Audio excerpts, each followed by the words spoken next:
Every year, over 1 million aspirants lock themselves in tiny suffocating rooms across India. They sacrifice their youth, isolate themselves from family, and study up to 16 hours a day until their eyes burn. Yet when the final results come out, 99.9% of them will fail. But amidst this brutal slaughter of dreams, there is a tiny fraction of candidates who clear this exam on their very first attempt. They sleep 8 hours a day, they don't give up their hobbies, and they look completely relaxed. How is it superior? Is it luck? No. It is cognitive engineering. The toppers don't just work harder than you. They outthink the exam. They look at the same syllabus, but their brains process it through an entirely different psychological matrix. Today we decode the hidden psychology of UPSC toppers and the exact 3 mental frameworks that separate the top 100 from the rest. The biggest trap in UPSC preparation is what psychologists call the collector mindset. The average aspirant treats their brain like a hard drive. They believe that to clear India's toughest exam, they must collect and memorize every single piece of data under the sun. They buy 5 different books for Lakshmikant.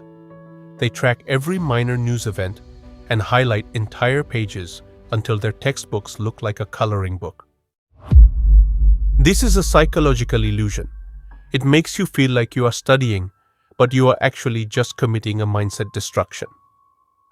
The UPSC syllabus is functionally infinite. If you try to know everything, you will end up remembering nothing. When the pressure cooker of the exam hall hits toppers, don't try to know everything.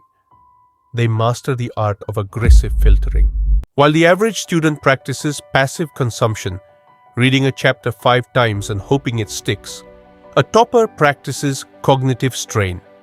They read a page once, close the book, look at a blank wall, and force their brain to painfully reconstruct the core concept. It is uncomfortable. It makes your brain sweat. But that exact discomfort is the psychological signal that a memory is being permanently locked in. If your study sessions feel easy and comfortable, you are doing it wrong. Let's talk about strategy. Every aspirant reads the syllabus, but toppers do something radical. They reverse engineer it. They realize that 80% of the marks in the mains exam come from just 20% of the core recurring themes. Think about it. An average student spends 3 full days reading a complex 200-page government report on agriculture. They get lost in the footnotes. A topper, on the other hand, opens the past 10 years of question papers before opening any report. They realize the UPSC cares about exactly 4 things in agriculture: seed technology, supply chain bottlenecks, irrigation crises, and storage. They don't read the 200 pages. They scan the document, extract a few precise case studies, note down 2 relevant data points, and build a highly optimized 1-page template.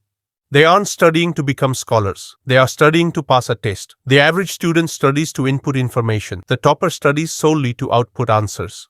Put yourself in the shoes of a UPSC evaluator. It's a hot afternoon. You have to check 300 answer scripts a day. You are tired, bored, and your eyes hurt. If you open a copy and see a massive, unbroken wall of dense text written in sloppy handwriting, what do? You feel frustrated. You skim through it, give it an average 3 out of 10 marks, and move on. Toppers understand this visual psychology. They don't just write answers, they design them. Look at the difference. A 3-mark gap per question doesn't sound like much, but across 20 questions in 4 GS papers, that is a massive 240-mark difference. That is the thin line between failing the prelims cutoff and becoming an AIR 1. Toppers use a highly predictable visual architecture for every single answer. First, a killer hook introduction, usually a striking current affairs event, a hard statistic, or a precise constitutional article. Second, a structural core. They don't write paragraphs. They use flowcharts, maps, and block diagrams to make their points instantly visible within 3 seconds of looking at the page. And third, a forward-looking conclusion. They don't just complain about India's problems. They conclude with actionable administrative solutions. They write like an IAS officer, not a college student. Ultimately, the civil services examination is not an intelligence test. It is a psychological war of attrition.